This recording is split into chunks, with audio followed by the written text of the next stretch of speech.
మీ నిజామాబాద్ పేరు 11వ తారీఖు తర్వాత ఇందూరుగా మారాలా మారదా అనేది మీ చేతుల్లో ఉంది.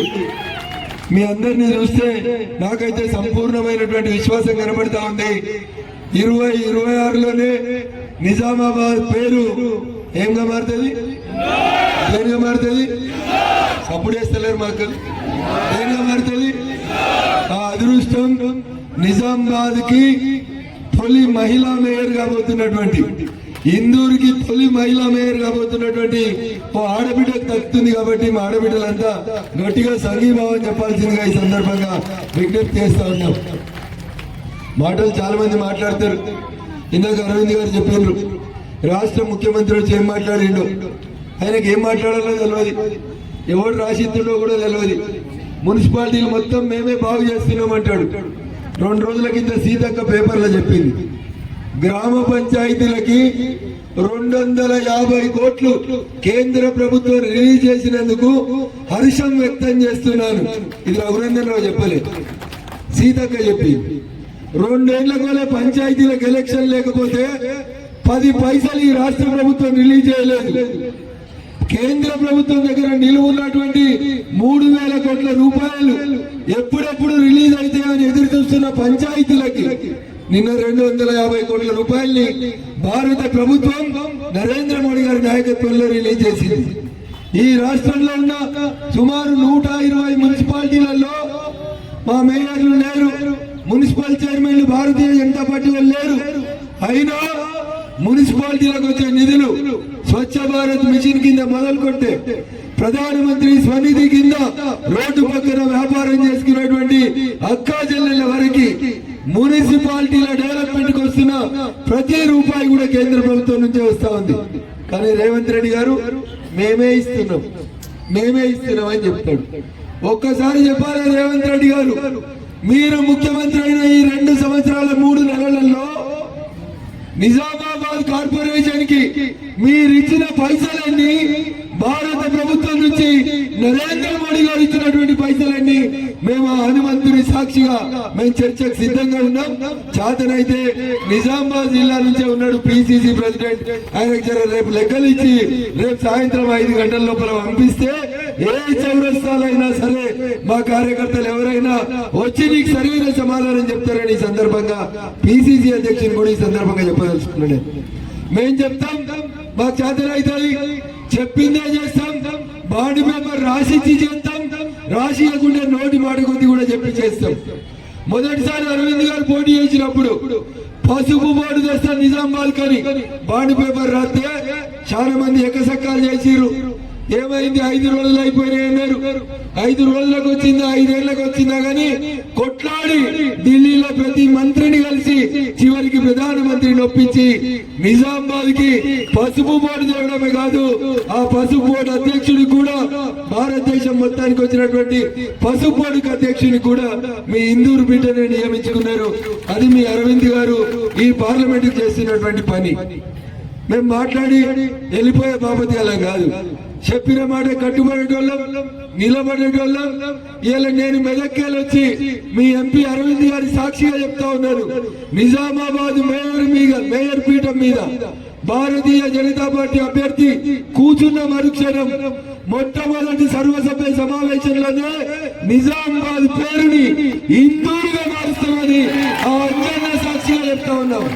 మీకు దమ్ముంటే అయ్యా మహేష్ గౌడ్ గారు, నీకు దమ్ముంటే నీ కాంగ్రెస్ పార్టీకి చేతనైతే మేము ఎవరితో పొత్తు పెట్టుకోకుండా నిజామాబాద్ మేయర్ అవుతామని హనుమంతుడి సాక్షి గారు పొద్దుగాలు వచ్చి చెప్పపో. అయితదా వాళ్ళతోటి, అయితదా కాంగ్రెస్ తోటి, అయితదా కాంగ్రెస్ నిజామాబాద్ గెలుస్తుందా? ఎవరిడ మీ ఎమ్మెల్యే, ఏ పార్టీ, మీ ఎంపీ ఎవరు, రేపు మేయర్ ఎవరు రావాలి, వస్తలా పక్కన మిమ్మల్ని చూస్తే మెత్త కనబడుతున్నారు, గట్టిగా ఉన్నారా? ఒకసారి గట్టిగా చెప్పు, కమలం గుర్తుకే, కమలం గుర్తుకే, కమలం గుర్తుకే, నరేంద్ర మోడీ గారి నాయకత్వం, నరేంద్ర మోడీ గారి నాయకత్వం. వేస్తారా ఓటు? పక్కన మీరు ఒకలే ఇస్తారా, చుట్టుపక్కల కూడా వేపిస్తారు? చుట్టుపక్కల కూడా 10 ఇళ్ళు చదువుంటారు. ఈ పక్కకు 5 ఇళ్ళు, ఆ పక్కకు 5 ఇళ్ళు చదువుంటారు. ఇక్కడికి వచ్చిన ఒక్కొక్కరు ఒక 10 కుటుంబాలు బరాబర్ నేను మీద నిలబడతాను, కమలం గుర్తు మీద ఓటేపిస్తానంటే మేము మళ్ళొచ్చే మీటింగ్ కి నిజామాబాద్ మేయర్ అనే పదం మన నోట్లోకి వెళ్ళి రావద్దు. ఏం రావాలి? ఏం రావాలి? ఏం రావాలి? అది ఎవరు గెలిస్తే సాధ్యమవుతుంది? కాషాయం జెండాతో మాత్రమే సాధ్యమవుతుంది.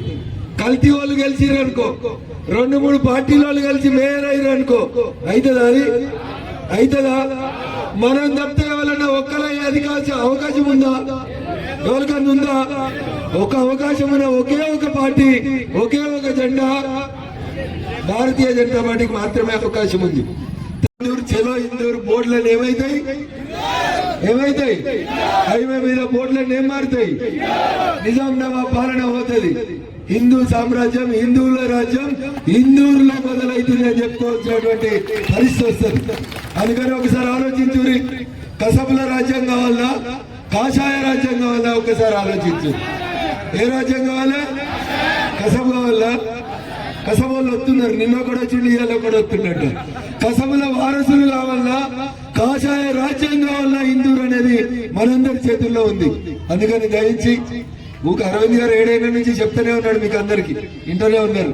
నేనేదో కొత్తగా చుట్టం చూపుకు వచ్చిన కాబట్టి 2 మాటలు చెప్పమన్నాడు కాబట్టి, అది కూడా నాకేదో పెద్ద పెద్ద తోకలు పెట్టిండు మీ అన్న డైనమిక్ లీడర్, బాగా మాట్లాడతాడు అన్నారు కాబట్టి 2 మాటలు మాట్లాడిపోదామని ఇంత దూరం వచ్చినందుకు 2 మాటలు చెప్పాలి కాబట్టి చెప్తా ఉన్నాం.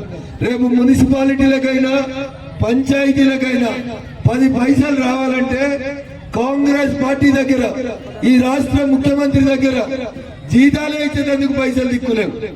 ఆఖరికి పల్లెటూర్లలో శానిటైజేషన్ పనిచేసిన వాళ్ళకు కూడా 10వ తారీఖు 15వ తారీఖు కూడా జీతాలు ఇవ్వలేని ఈ కాంగ్రెస్ పార్టీ రేపు మున్సిపాలిటీలకు కానీ గ్రామ పంచాయతీలకు కానీ ₹1 ఇచ్చేటువంటి పరిస్థితుల్లో లేదు. కాబట్టి దయచేసి విఘ్నులైన మీరందరూ ఆలోచించురి. రిటైర్డ్ అయిన వాళ్ళు 2.5 ఏళ్ల కొలేడుతున్నారు. రిటైర్మెంట్ కోసం, రిటైర్ అయిన తర్వాత వచ్చే బెనిఫిట్స్ కోసం దాచుకున్న పైసలు ఇవ్వలేని కాంగ్రెస్ రేపేదో చేస్తా అని చెప్తా ఉంది. అందుకని దయచేసి ఒకసారి ఆలోచించుండ్రి. మీ ఓటు మీ ఊరు చరిత్రను తిరిగి రాస్తుంది. మీ ఓటు మీ ఊరు చరిత్రను తిరిగి రాస్తుంది.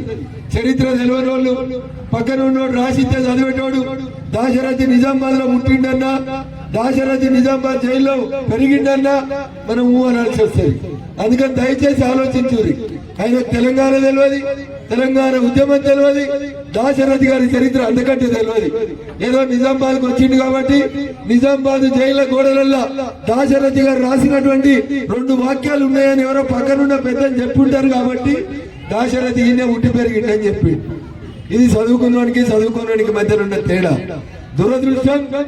దురదృష్టం ప్రింటింగ్ ప్రెస్లు నడుపుకోమంటే, గోడల మీద రాతలు రాయమంటే అనుకోకుండా అవకాశం దొరికి ముఖ్యమంత్రి అయితే ఏం మాట్లాడాలో కూడా సరిగా తెలియక ఏది పడితే అది మాట్లాడిపోతా ఉన్నాడు ఆయన.